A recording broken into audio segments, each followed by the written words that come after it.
Assalamualaikum warahmatullahi wabarakatuh. Bismillahirrahmanirrahim.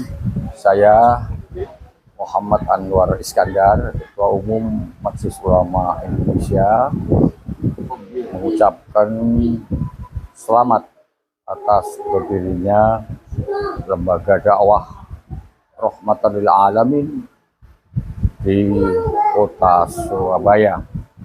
Kita doakan mudah-mudahan akan selalu dalam pertolongan Allah Subhanahu wa Ta'ala untuk terus mengembangkan dakwah Islam wasatiyah, Islam ahli sunnah wal jamaah, Islam yang menjadi rahmatan lil alamin untuk menyelamatkan umat dunia dan akhirat. Amin ya rabbal alamin. Wassalamualaikum warahmatullahi wabarakatuh. Alhamdulillah rabbil alamin. Wassalatu wassalamu ala sayyidil anbiya'i wal mursalin habibina wa syafi'ina wa mu'minina wa maulana Muhammad sallallahu alaihi wasallam wa ala alihi wa ashabihi ajma'in. Bapak-bapak,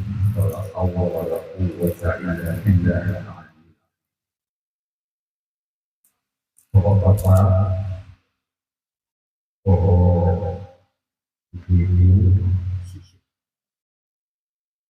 hadirin hadirat yang berbahagia.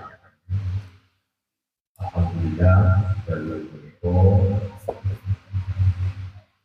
Allah sadar hadir memberi ucapan Pak Muhajir panggil kalian studio wonten ing dalam upah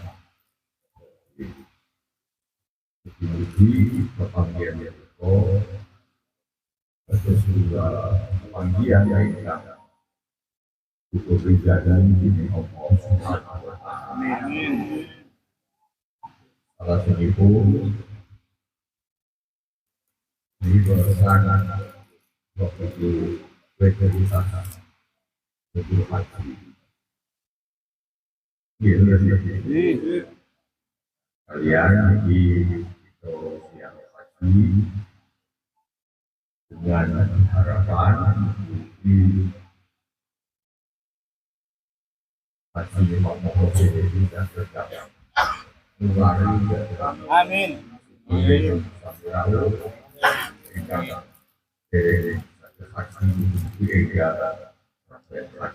Amin. Sebab waktu ini yang kedua hormat yang haji itu insya Allah yang akan berjualan surga.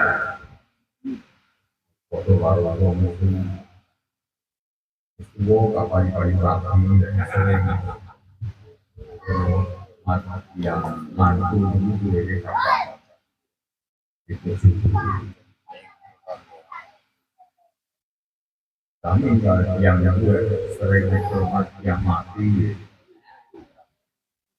yang masih mati, Masih mati. Cepat mati. kalau kita gunakan Di kopi roh. proses ini jadi ajar yang berulang. Amin, amin. Saya masyukur, wajah masyukur, amanah soleh masyukur, ketika akan terhubung. Allahumma ballighna wa iyyana ya Makkah wa Madinah. Allahumma ballighna wa iyyaka ya Amin. Nabi Muhammad sallallahu alaihi wasallam. Amin ya rabbal alamin. Selanjutnya saya ingin mengucapkan selamat kepada bapak-bapak yang diamanati untuk menjadi pengurus apa tadi? Lembaga dakwah berbagai dakwah rahmatan lil alamin. Mudah-mudahan dapat menjalankan amanah organisasi dengan baik, melaksanakan dakwah untuk menyebarkan agama Islam dan selalu dalam pertolongan dan ridho Allah Subhanahu wa Ta'ala. Amin ya rabbal alamin. Bapak Ibu yang saya muliakan, saya ini asli Jawa Timur, walaupun tadi dibilang pimpinan ulama pusat, tapi saya orang Jawa Timur. Saya ini kelahiran dan uang di Fatma Tauhid ini dulu pernah belajar di pondok saya, pondok bapak saya di Banyuwangi. Kemudian akhir menentukan saya harus mungkin di Kediri karena ikut istri saya dari Jawa bahwa ini sebagai Abdul Babur bahwa kemudian sampai hari ini kemudian saya disepakati menjadi ketua MUI karena amanah dari pengurus besar Nahdlatul Ulama. Dua ini saling yang tak pernah sama sekali dari pengurus MUI itu kenaikan sampai pusat di Jawa Timur saya nggak pernah, di daerah saya nggak pernah. Nah, gara-gara muktamar Lampung, kemudian saya ditunjuk jadi wakil OSA PBNU. Nah, kemudian ada mandat baru selain PBNU juga saya menjadi pimpinan di Majelis Ulama Indonesia, dan semuanya saya terima dengan baik, saya terima dengan ikhlas. Bagi saya hanya berkhidmat demi agama Allah. Nah, sehari-hari saya ya tetap ada di Kediri karena harus urus pesantren, bulan ini, terus beberapa kegiatan hari-hari. Tapi sebelum ke pengurus besar, saya lama di Surabaya karena jadi pengurus wilayah.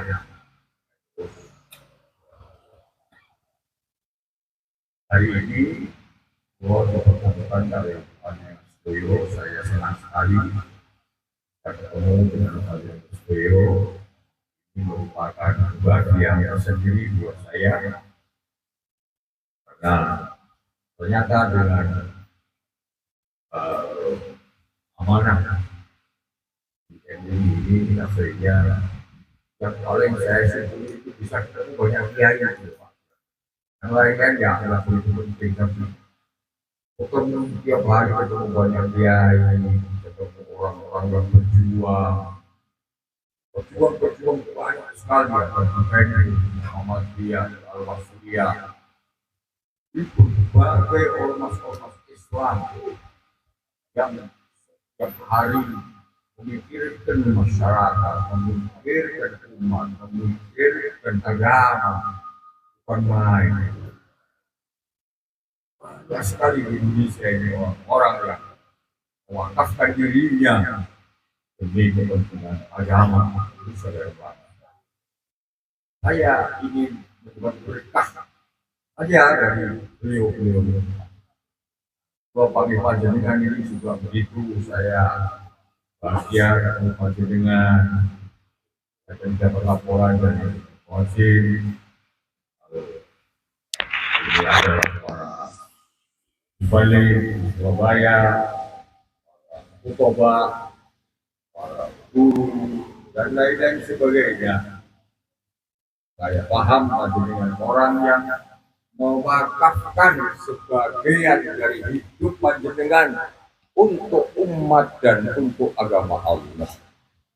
Saya yakin panjenengan jadi orang-orang yang langkah-langkahnya itu menuju sebuah proses yang akan diridhoi oleh Allah Subhanahu wa taala. Senang sekali saya ketemu panjenengan, ketemu orang-orang solih, ketemu orang-orang baik.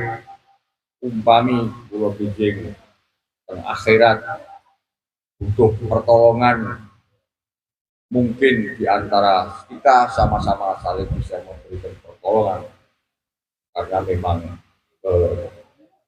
ada sesuatu yang memang kita bisa melakukan itu semua. Para hadirin sedaya ingkang kula mulyakaken, di dalam MUI itu ada al-mas'uliyah, ada tanggung jawab, Paling tidak tanggung jawab banyak banget, karena itu ada komisi, ada lembaga, ada macam-macam. Tapi mulai diringkes, itu ada 3 mas'uliyah. Ada 3 tanggung jawab besar pundak Majelis Ulama Indonesia. Yang pertama adalah yang disebut dengan mas'uliyatud-din, tanggung jawab keagamaan. Yang kedua adalah mas'uliyatud-daulah, tanggung jawab kenegaraan dan kebangsaan. Dan yang ketiga adalah mas'uliyatul ummah, tanggung jawab terhadap umat Islam. Yang pertama disebut dengan himayatuddin, menjaga agama. Yang kedua adalah himayatud daulah, menjaga rumah besar yang namanya NKRI ini.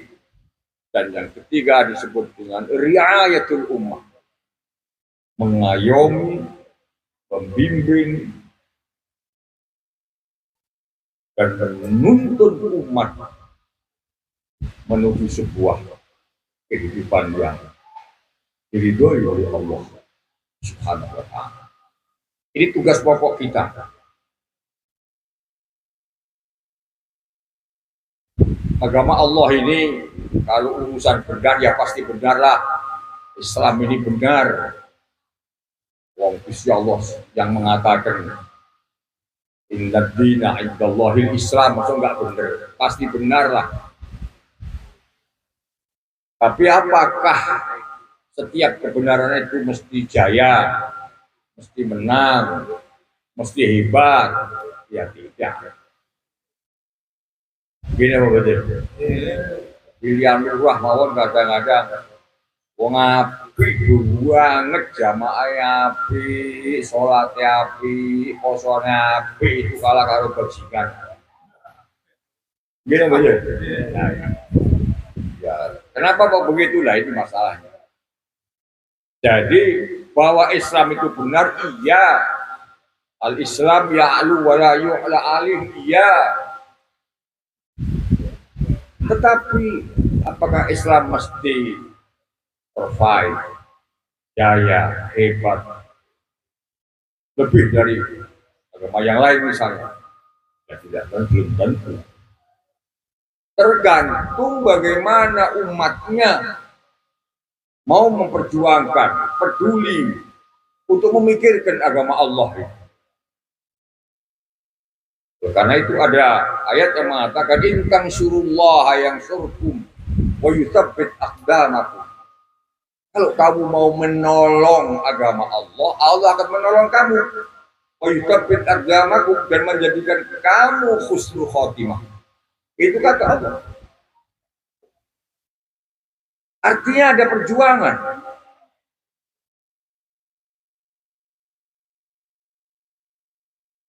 Ada perjuangan. Nah, kalau Islam itu mesti jaya, Ngapain Nabi Muhammad mesti harus berjuang? Ya. Napa mboten mungkin Gusti Allah gawe agama Islam sekarang didirikan oleh Nabi Muhammad, dikibarkan oleh Muhammad, sebulan lagi langsung hebat. Kalau Gusti Allah mau, sakit betul. Sakit. Innama amruhu idza arada syai'an yaqul bayak. Tapi kenapa mesti harus disio-sio, harus hijrah, harus berjuang, harus segala macam, harus hijrah? Ya itu namanya perjuangan. Dengan perjuangan orang akan memperkaya pahala, dengan perjuangan orang akan memperkaya investasi akhirat, dengan perjuangan orang akan mendatangkan pertolongan Allah Subhanahu wa Ta'ala. Nah, itulah maka pentingnya fungsi nomor satu di dalam MUI ini adalah menjaga agama. Semua orang Islam harus bertanggung jawab untuk memikirkan agama Allah. Sa'i-sa'i. Ini tugas kita, ini tugas para kiai, ini tugas mubaligh, mengedukasi masyarakat, mengajak masyarakat agar mau memikirkan agama Allah. Dia boten kudu mendino pikirannya isu sampai bengi. Boten.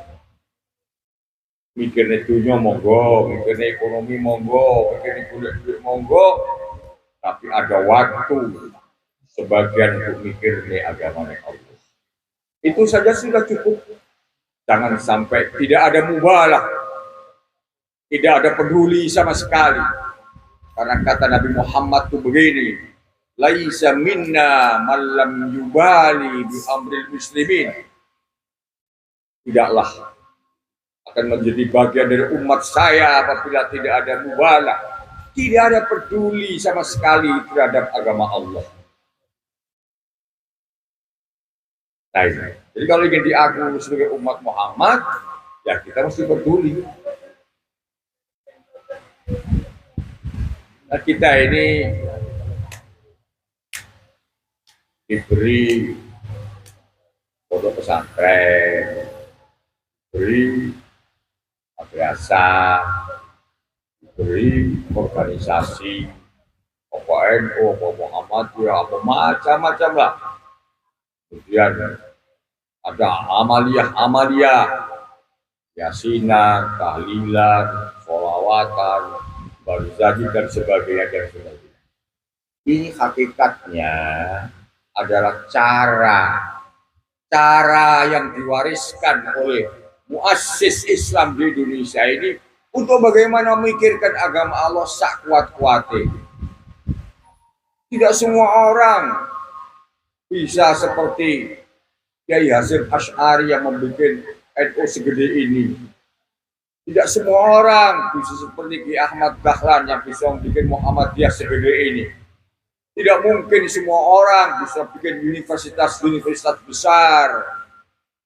Tidak semua orang bisa bikin pesantren besar. Oleh karena itu, ada wilayah-wilayah yang bisa dilakukan semua orang. Masa ngurus tahlil yang RT raiso? Tidak sakit kan?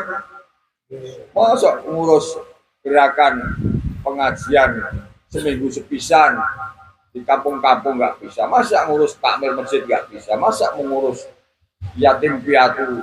Itu ladang perjuangan. Itu cara himayatuddin, menjaga agama. Kalau nggak dijaga, masya Allah, kanan kiri depan belakang atas bawah, banyak sekali yang ingin merongrong agama Allah. Itu tugas kita nomor satu. Jadi panjenengan sebagai mubaligh, sebagai khutbah di masjid-masjid dan lain-lain, ini adalah bagian dari himayatuddin, menjaga agama. Ayat kedua, tanggung jawab kita itu menjaga Indonesia ini. Jaga Indonesia. Indonesia ini sudah disepakati oleh pendiri-pendiri bangsa. Sebelum Indonesia lahir dulu ada panitia yang akan merencanakan Indonesia itu negara itu cara bangunan itu bentuknya apa, dasarnya apa, undang-undangnya piye. Nah, itu tugas daripada Kepuritsu Jumbiku Sakai cara Jepangnya biyen, panitia persiapan kemerdekaan. Di situ ada nasionalis seperti Bung Karno,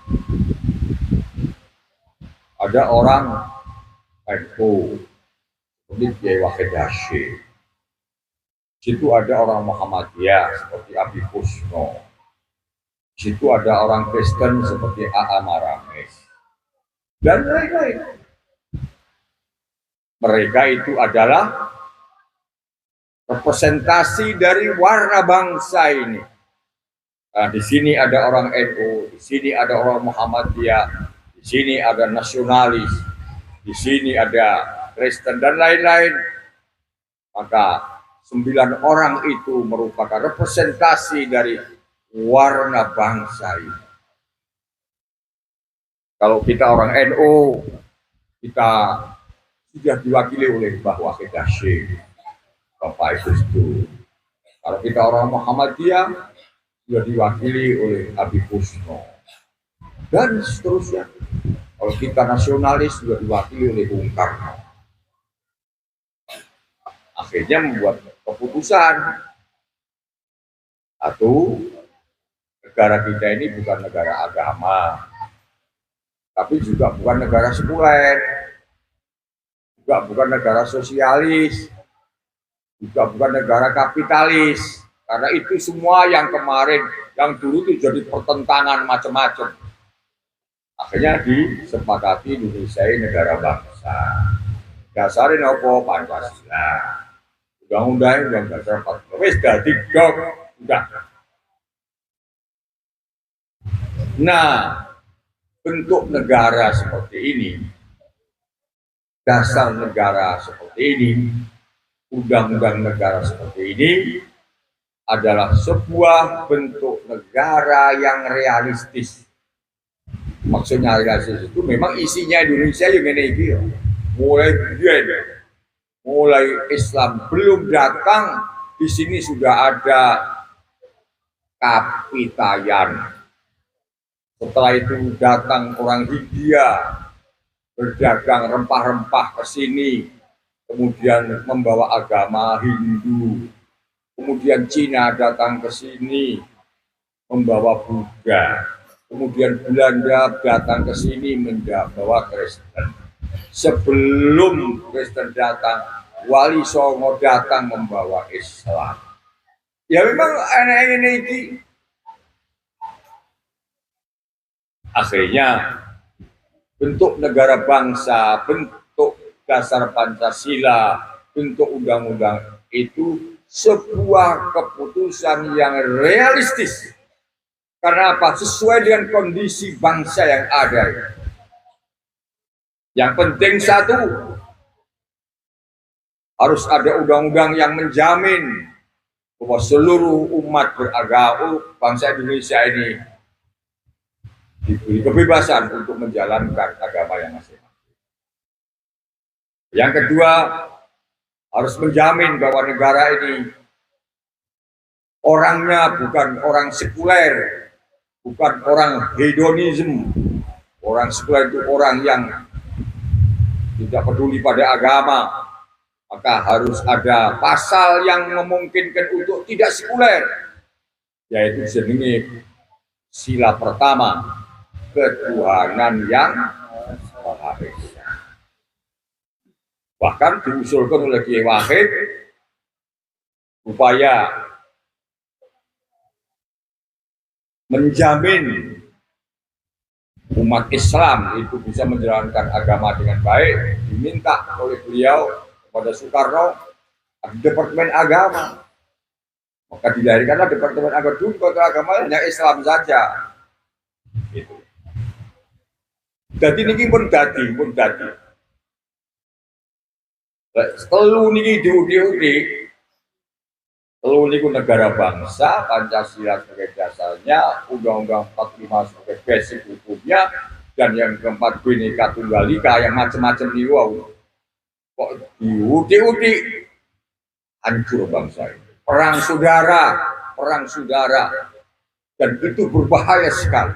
Kita tidak ingin rumah yang sudah bagus seperti ini kemudian ambruk karena kebodohan kita sendiri. Dan yang melahirkan Indonesia menjadi seperti ini ya tokoh-tokoh kita juga.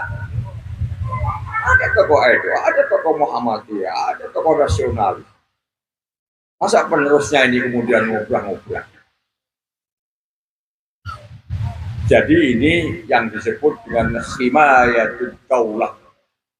Tugas kita yang kedua adalah menjaga Indonesia ini.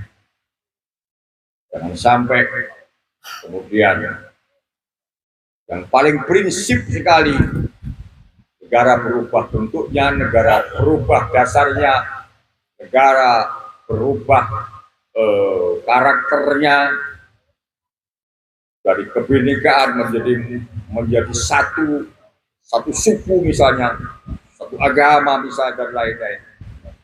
Jangan sampai ini akan berbahaya sekali.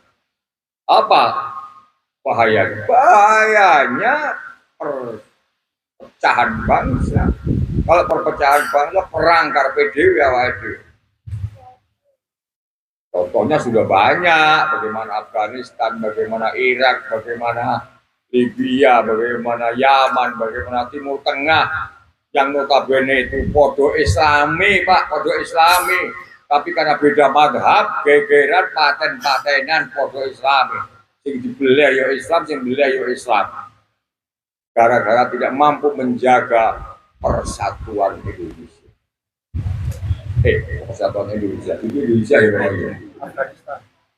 Ya, itu pelajaran, semuanya pelajaran. Allah, maka tugas kita yang kedua adalah menjaga negara ini. Menjaga agama wajib, menjaga negara juga wajib. Dalam kitab Bughyatul Mustarsyidin di pondok-pondok pesantren dikatakan laqad aujaballahu hifdzal kulliyatil khams. Allah telah mewajibkan menjaga 5 prinsip. Yang pertama adalah ad-din, menjaga agama. Wal mal, menjaga harta. Harta terbesar yang negara ini. Wal aql, menjaga akal. Maka harus ngaji, harus sekolah, harus pendidikan. Wan nasl, menjaga keturunan.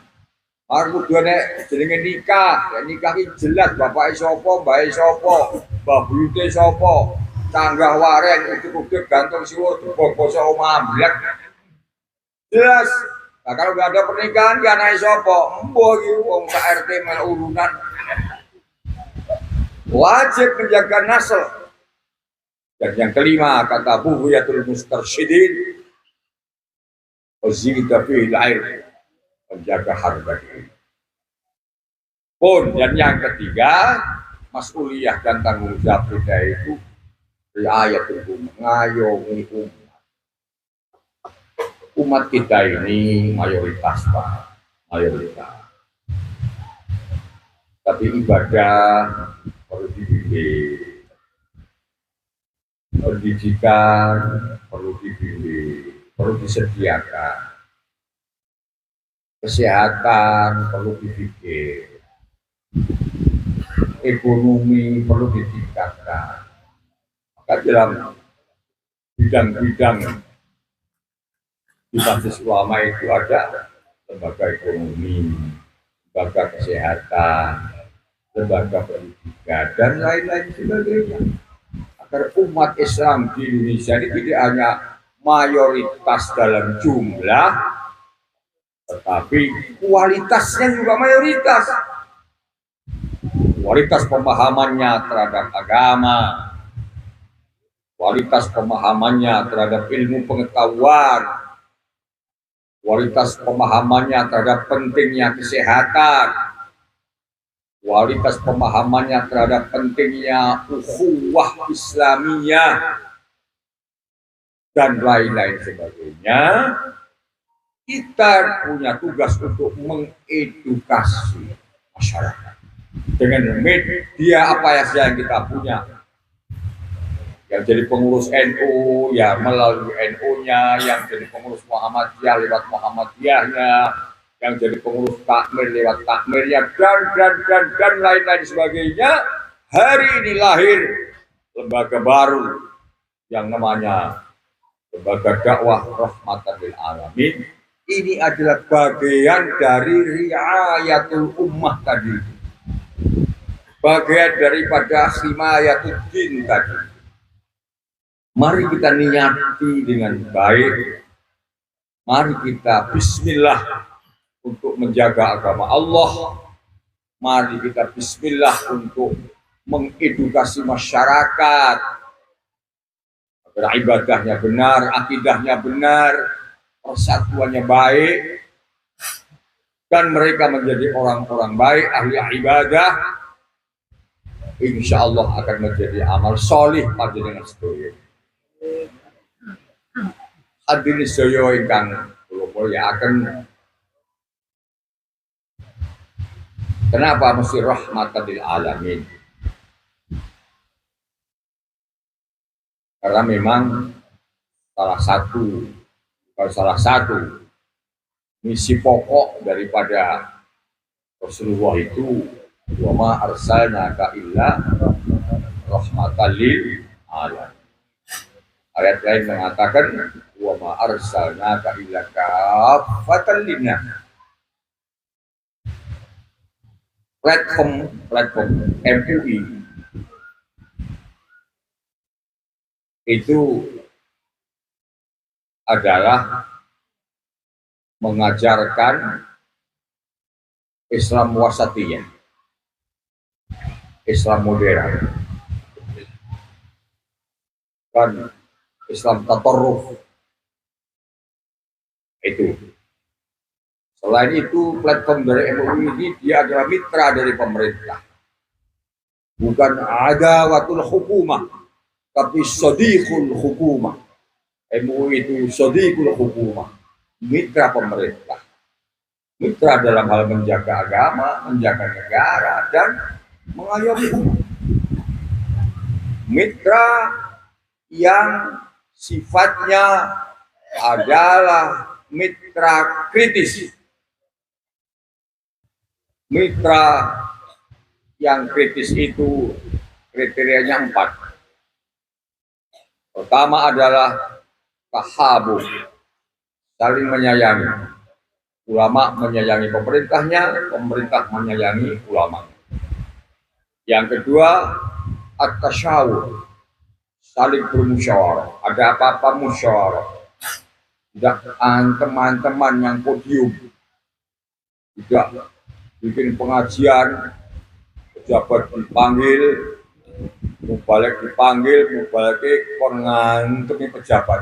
Bukan itu, itu tidak berakhlak namanya. Karena kita tasyawur, ya. Tahabub, tasyawur. Yang ketiga adalah ta'afu.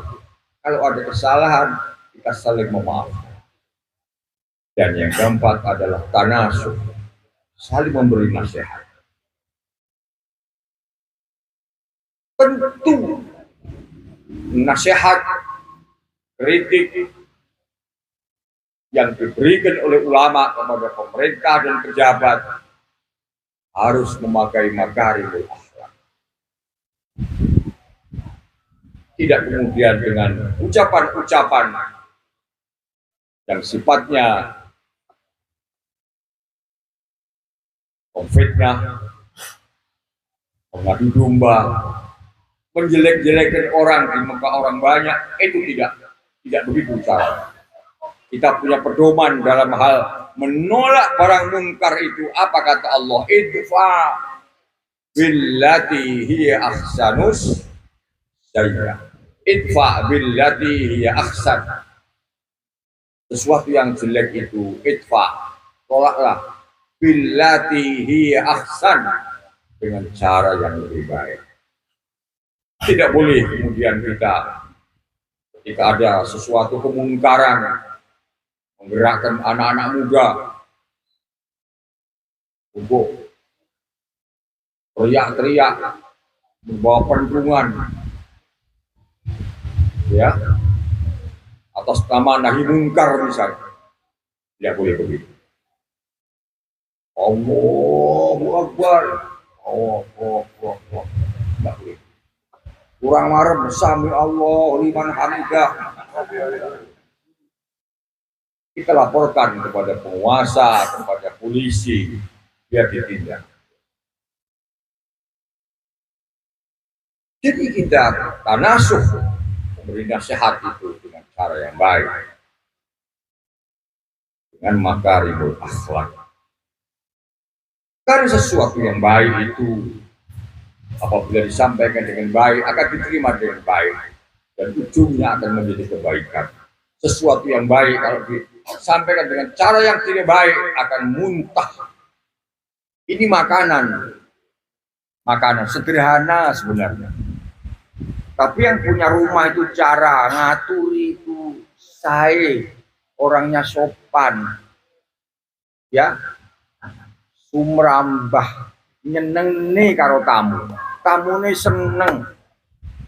Walaupun makanan itu enak macam-macam, tapi lihat nyuguhnya itu kasar, terus kita dibadok-badok kono. Gimana?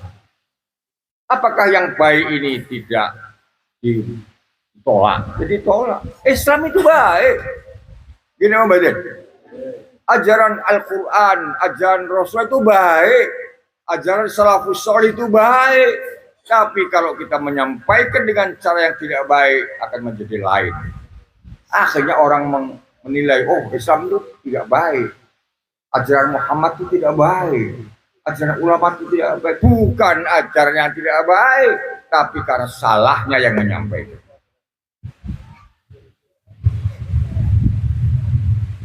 Maka apa dari itu ada khotib di Jogja atau di Bantul itu. Sholat riyo khutbah riyo kok ngulangane presiden ngulangane pemerintah ya biar karena PDW. Nah, itu nasihat tinggal biar itu sebenarnya itu supaya khotibnya itu paham. Kita jangan sampai seperti itu. Kalau memang kita nggak suka sama presiden, jadi datang aja minta waktu lebih ngomong. Jangan di depan umum, itu tidak boleh. Rasul mengatakan man satara aurata akhihi muslim satarallahu yaumahu yaumal qiyamah. Orang siapa yang bisa menutup kejelekan, jadi ada kejelekan temannya yang muslim akan ditutup nanti kejelekannya di hari kiamat oleh Allah Subhanahu wa taala. Itu namanya wise. Jadi mubalek itu butuh ilmu, iya. Mubalek itu butuh dalil-dalil, iya. Mubalek itu butuh teknik cara menyampaikan agar menjadi menarik, iya. Tapi juga butuh makarimul akhlak. Butuh tutur kata yang baik. Butuh tingkah laku yang baik. Karena tutur kata orang itu yang pertama dinilai oleh orang. Soal isi itu nanti, soal isi itu nanti.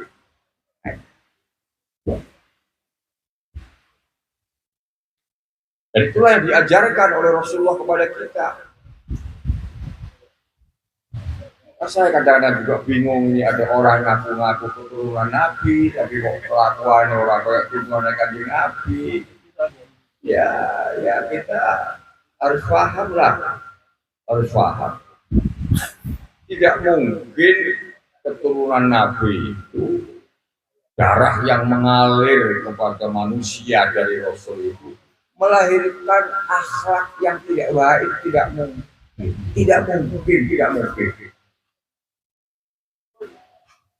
Jadi bukan karena hidungnya, bukan karena kulitnya, bukan karena pakaiannya, tapi ilmu dan akhlak. Allah yang mengatakan inna akramakum ma'indallahi, tidak mungkin keturunan Nabi kemudian melakukan sesuatu yang bertentangan dengan ajaran Nabi. Nabi tidak pernah jatuh di depan orang mencaci maki presiden iblis, menteri agama iblis, istana iblis. Bukan itu. Saya ngomong gini juga tidak baik, Pak. Berarti ngomongnya wong. Jadi ngoten mawon, gampil mawon. Oleh karena itu, saya mengapresiasi, menghargai yang sedikit tingginya. Kemudian ini terus ditingkatkan dengan edukasi, dengan pembinaan. Di Jawa Timur ini ada yang ditugasi untuk bagian peningkatan mubalik.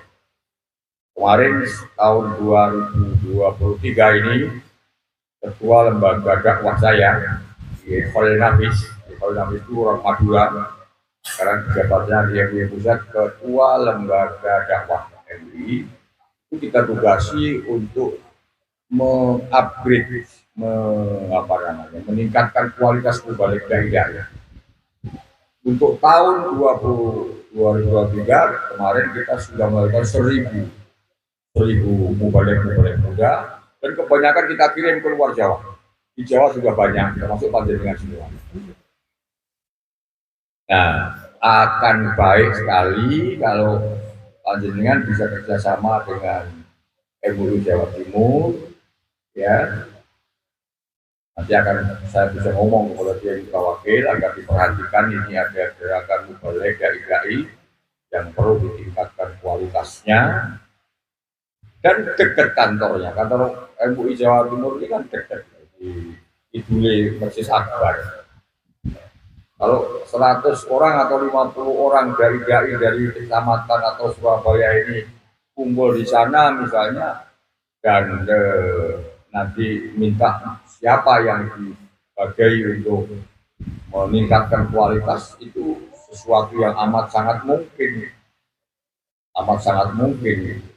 Saya akan lebih senang kalau kantor itu ramai.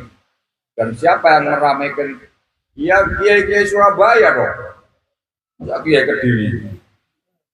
Ya kiai Surabaya yang meramaikan, ya misalnya ada penataran mubalik tiap hari apa gitu. Di sana kan banyak orang-orang top, banyak profesor, banyak ahli-ahli. Nah, supaya makin hari kualitas kita makin meningkat. Dan sekarang ada lagi namanya pemahaman tentang digital, ya, penyebaran agama lewat digital. Kalau dulu kan tradisional, uang dulu nih, panitia, gang balik, dari jajan, itu kan gitu ya. Itu tradisional. Diteruskan juga nggak apa-apa, tapi harus juga ada yang paham tentang bagaimana konten-konten digital ini diisi dengan dakwah-dakwah yang menarik. Saya kira itu saja ya yang bisa disampaikan.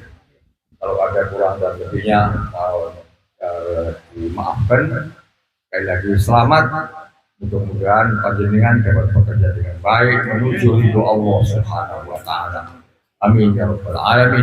Wa shalli wa sallim wa barik ala sayyidina Muhammad. Alhamdulillahirabbil alamin. وانفعنا بما علمتنا وعلمنا ما ينفعنا وزدنا علما ومتعنا واولادنا وذرياتنا وطلابنا وطلباتنا من العلم والخير ونفعنا واياهم الغيب. ربنا هب لنا من ازواجنا وذرياتنا قرة اعين واجعلنا للمتقين اماما. اللهم ارزقنا علما وزدنا فهما وارنا الحق حقا وارزقنا اتباعه وارنا الباطل باطلا وارزقنا اجتنابه. اللهم إنا نسأل علما نافعا وعملا متقبلا ورزقا حلالا طيبا واسعا وشفاء من كل داء نسألك برحمتك يا أرحم الراحمين.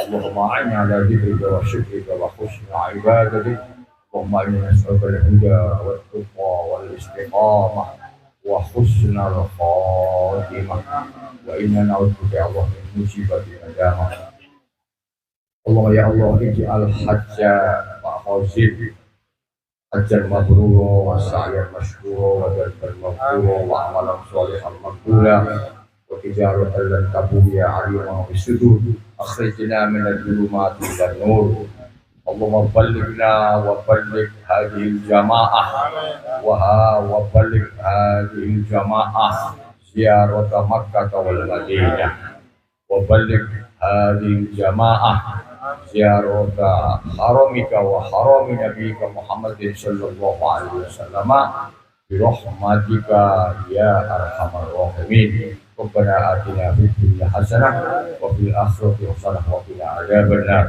وصلى الله على خير سيدنا محمد والحمد لله رب العالمين والسلام عليكم ورحمة الله وبركاته.